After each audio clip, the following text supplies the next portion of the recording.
U.S. service members spend years training for the unexpected. They're preparing for moments just like this one that Robert told us about, from intense survival drills to evasion and rescue scenarios. They learn to handle the unknown, equipped to respond to any situation.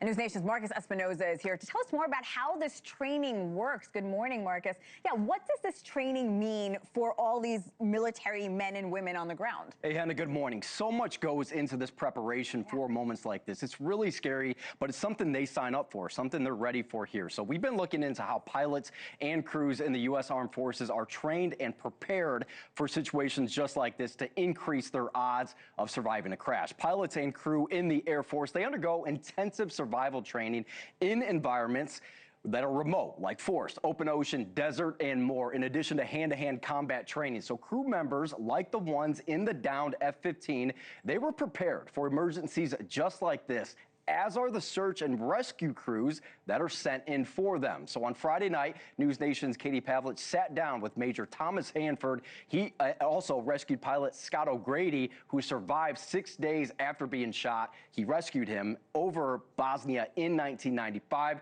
Here's what he had to say about the training these airmen receive. These guys expect this. This is what they train for. These rescue guys are not normal. They are like superhuman, I tell you. And they go in, they expect this is going to happen, and they have contingencies in case it's too bad that they lose one of their own. And hopefully that doesn't happen. But they're ready for it, and they are fearless.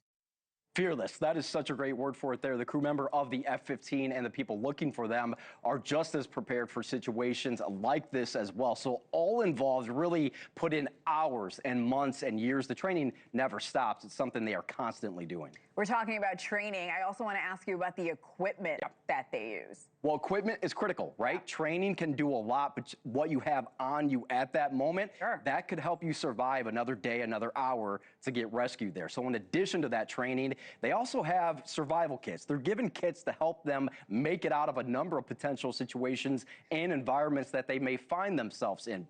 Behind me are just some of the life support equipment given to air crews in case of emergency landings. Now, first and perhaps most important is communication equipment to try to get in touch with rescue crews. This includes ways to signal, like a radio, of course, strobe, and a signal mirror. The kit also has night vision so the crew can see potential rescuers in the dark. Also in the kit is what we would consider standard survival gear. So that's going to include blades, axes that can be used in a variety of environments and ways to find food, even to offer protection. And then if a stranded crew member is injured, the kit includes medical equipment, of course, to begin treating wounds before rescue can arrive. Altogether, the life support equipment kits look something like this. All pilots in the Air Force are trained to use all of this equipment and are refreshed every single year to make sure they're ready for these emergencies. While we don't know the condition of the missing crew member at this time, it is likely that they survived the initial crash.